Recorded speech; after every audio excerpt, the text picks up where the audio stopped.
On our wedding anniversary, in a room filled with friends and family, my husband stood up not to toast our love, but to announce that his secretary was 7 months pregnant with his child. His mother smirked, called me barren, and they expected me to break down and beg. Instead, I stood, smoothed my dress, and walked out in silence. I didn't run. I didn't scream. I let the door of that fancy restaurant close behind me and felt the October air sting my lungs. Sharp, clean, clarifying. 5 years of marriage, 7 months of lies. My phone buzzed with pity texts. I turned it face down and drove home to the house. Everyone called ours. The deed said otherwise. Backstory: Vine. He charmed me with weekend getaways and big promises. But lately it was late nights, new cologne, and a no phones at dinner rule. Except he stayed glued, screened down. I told myself the distance was stress, the silence was grief, the coldness was temporary. I curled around hope like it was a lifeline. But hope can be a gag if you wear it too long. I opened the front door and the quiet wasn't peaceful anymore. It was empty. The photos on the mantle, smiles, vows, vacations felt like props from a play I didn't audition for. I poured a glass of the wine. He'd been saving for a special occasion and made one. Then I sat at the desk I designed for him and turned on his computer. No password? Of course not. Who would suspect the barren wife? Emails, hotel receipts, dinner charges, jewelry I never saw. I forwarded everything to myself, then to a secure drive. I called my best friend. "Am I crazy?" I asked. "No," she said. "You're awake." I slept at my sister's and woke up hungry for action. I put on my sharpest suit, tear back, spine straight. I called an attorney with a reputation for surgical divorces and colder blood than any judge. "Bring everything," she said. I did. We mapped a timeline, a strategy, a list of demands, dissipation of marital assets, documented, house in my name, mortgage paid for my account, spousal support on the table, discretion, not today. Then came the quiet moves. I had a file couriered to his managing partner. Dates, charges, company time, emails with the secretary. Another neatly bound packet went to his mother, slid politely into her mailbox. No. Note. Receipts speak better than I can when I'm shaking. By 9:15 the next morning, a processed server handed him the papers in his lobby, right between the coffee cart and the elevator. He called me 12 times. I let each one ring out. By noon, his firm suggested a leave of absence. By 3:00, his mother left a voicemail. I didn't return. Sympathy sounds strange from a woman who just called you barren. He tried to come by that night. Soft voice, tearful eyes, the weak and be mature speech. I didn't raise my voice. I just opened a folder. Hotel dates overlapping my last fertility. Cycle. "You sent my money helping her glow," I said. "Get your things out by the weekend." He blustered about rights. I told him to read the deed. Days blurred into paperwork and precision. I changed the locks. I moved his office furniture to the curb with a polite free sign. I transferred the house into a trust with my sister as successor. I met my boss, pitched a new division designing homes for women starting over, and walked out with a handshake and 2 clients waiting. Revenge doesn't always look like fire. Sometimes it looks like granite countertops paid in full by your own work. Online, the restaurant video made the rounds. Him announcing, his mother nodding, me leaving without a tear. Strangers called it queen behavior. My attorney called it leverage. His mother called it an embarrassment to the family. I just called it Tuesday. Then quietly, I made one last move. The kind that doesn't trend, doesn't shout. The kind that waits. I had my attorney file for a court-ordered paternity test the week the baby was due. Standard considering the financial stakes and yes, the timeline. He raged. Of course he threatened to fight us. He signed anyway. Silence can be a court crew when you hand it to a man who loves the sound of his own voice. Weeks later, I was in my own kitchen. My kitchen. When the envelope arrived, heavy paper, official steel. I rested a hand on the cool marble, felt the steadiness return to my bones, and opened it. The baby wasn't his. On our wedding anniversary, in a room filled with friends and family, my husband stood up, not to toast our love, but to announce that his secretary was 7 months pregnant with his child. The words slid through the air like a blade, and I saw his mother smirk as if she'd been waiting for this moment. She called me barren, loud enough for the table to hear. They expected me to cry, to beg, to collapse into some tragic heap. Instead, I stood, smoothed my dress, and walked out in silence. I didn't run. I didn't scream. I let the heavy door of that fancy restaurant close behind me, and the October air stung my lungs. Sharp, clean, clarifying. 5 years of marriage, 7 months of lies.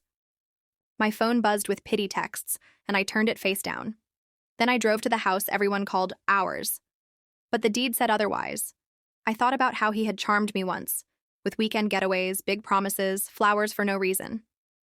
But lately, it was late nights, new cologne, and a no phones at dinner rule, except his phone never left his hand, screen down. I told myself the distance was stress, the silence was grief, the coldness was temporary. I curled around hope like it was a lifeline, but hope can be a gag if you wear it too long. I opened the front door. The quiet wasn't peaceful anymore. It was empty. The photos on the mantel, smiles, vows, vacations, looked like props from a play I never auditioned for. I poured a glass of wine, the one he'd been saving for a special occasion. Well, he'd made one. Then I sat at the desk I designed for him and turned on his computer. No password.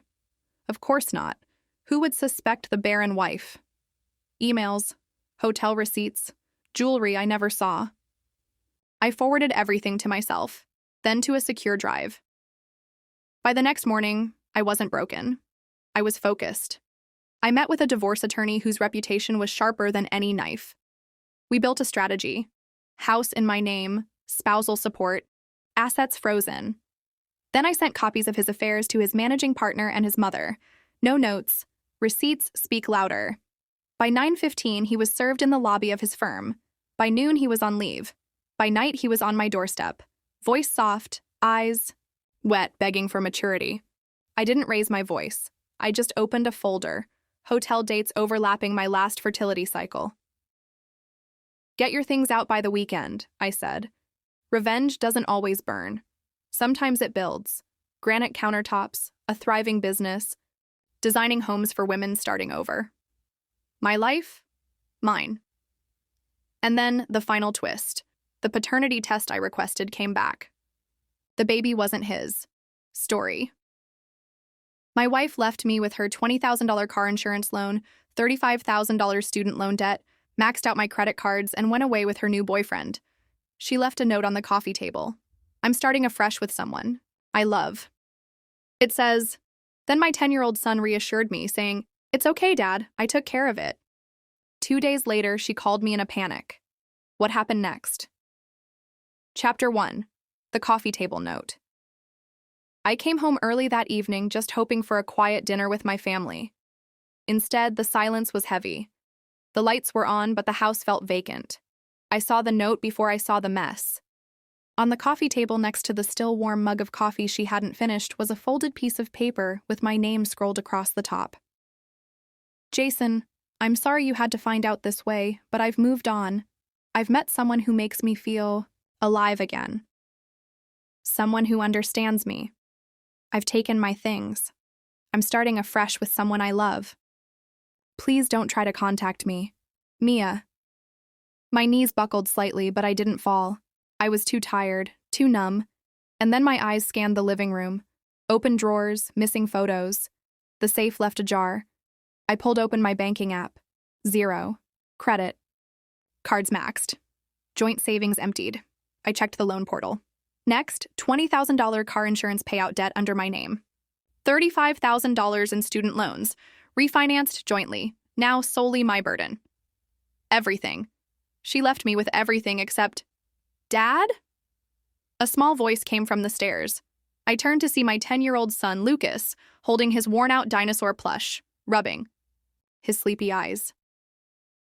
Where's Mom? He asked. I forced a smile. She went away, buddy.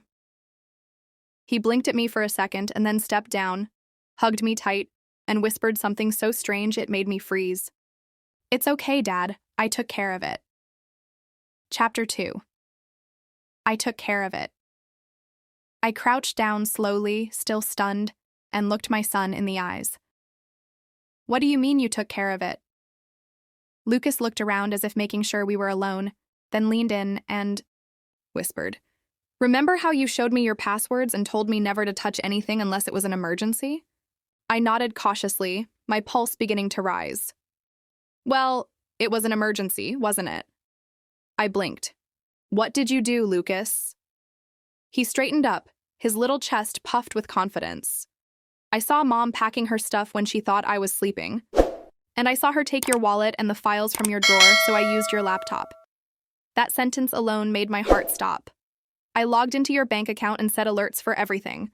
Then I used the camera app like you showed me when we recorded my science project and turned it on while she was talking to someone on the phone.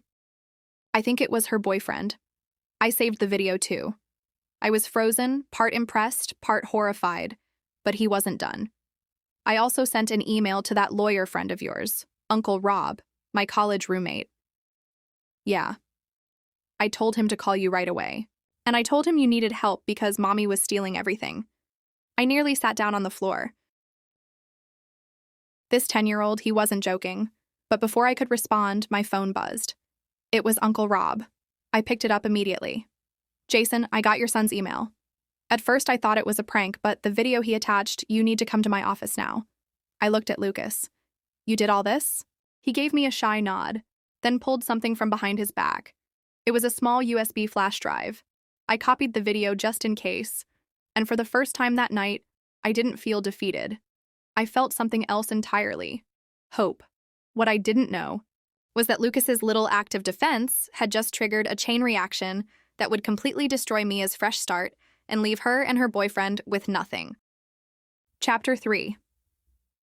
The email that started it all. Rob's office was just 15 minutes away, but every red light felt like an eternity. I had Lucas seated beside me, holding the flash drive like it was a sacred artifact. He didn't speak, but his eyes remained focused, calm, determined. It was strange how the most painful night of my life was also showing me just how brave and brilliant my son truly was. When we reached the building, Rob was already waiting outside, sleeves rolled up, pacing like he'd uncovered a conspiracy.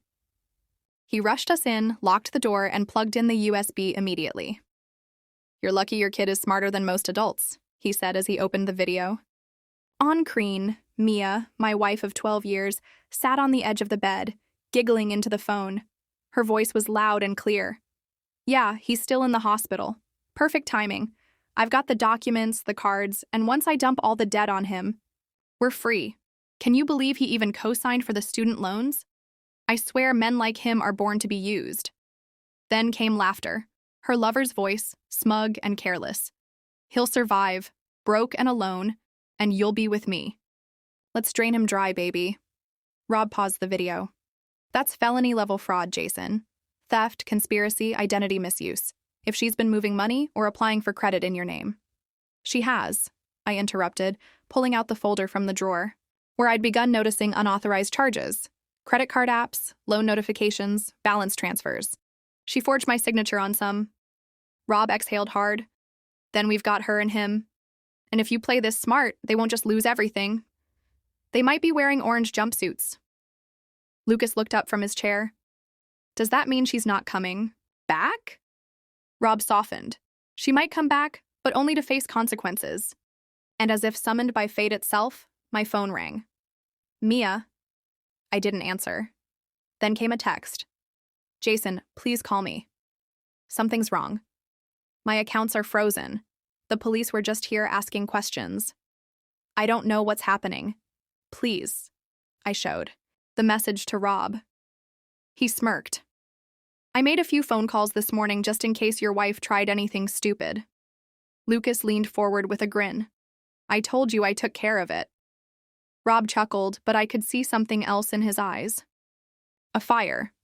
"This isn't over, Jason. This is just the beginning. You've got her voice, her plan, and financial evidence. Now let's burn the whole web of lies to the ground." Chapter 4. The boyfriend's meltdown and the freezing point. While Mia was busy calling and texting me in a frenzy, I stayed silent. No replies, No reactions. Let her stew. Let her panic. Meanwhile, Rob and I initiated the next part of the plan. With the evidence Lucas had gathered and my folder of forged documents, Rob filed formal complaints with the bank, 3 loan companies, and the local police department. Then he looped in a few of his contacts at the fraud division of the credit bureau. Within 6 hours, every account Mia touched had been locked, every credit line under investigation, and a subpoena request was filed for her communication records. And then came the best part, her boyfriend's meltdown. At exactly 3:42 p.m., I received a call from an unknown number. I let it go to voicemail. The message was gold. "You think you're clever? What the hell did you do? Mia's accounts are frozen and my business PayPal is under review now. You messed with the wrong guy, man. We were supposed to leave next week. Now we're stuck in a motel with no cash. Call me a motel. Not the Bahamas, not starting fresh, just 2 con artists trapped in a rundown motel because their golden goose refused to lay the egg." Later that night, Rob sent me a screenshot of a frantic Facebook post. "If anyone knows a good lawyer, please DM me ASAP. We've been wrongfully accused of fraud. My boyfriend's account was frozen and we're locked out of our bank apps. This is harassment." The comments were brutal. "Didn't you leave your husband and run off with someone? Wait, you're the one who bragged about scamming your ex, right? Girl, karma isn't a lawyer. It's a wrecking ball." I couldn't stop laughing. Back home, Lucas was sitting on the couch watching cartoons like nothing happened.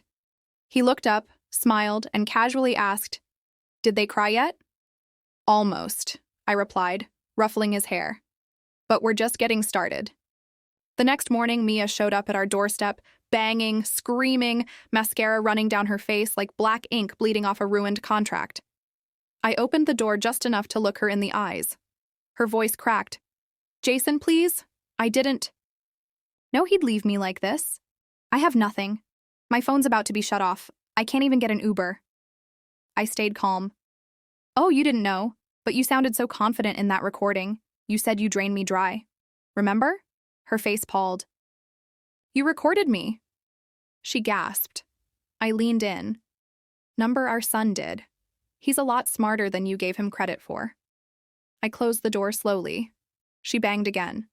"Please, Jason. I'll make it right. Just talk to me." I turned off the porch light. Chapter 5: The Public Ruin. 3 days passed, 3 glorious silent days. Mia stopped coming to the house after I forwarded a no trespassing notice through Rob, backed by the police report we filed for financial abuse, identity fraud, and harassment. Her boyfriend, meanwhile, had bigger problems. His crypto accounts, digital payment platforms, and even his petty freelance site were frozen pending fraud investigations. And then came the twist they never saw coming.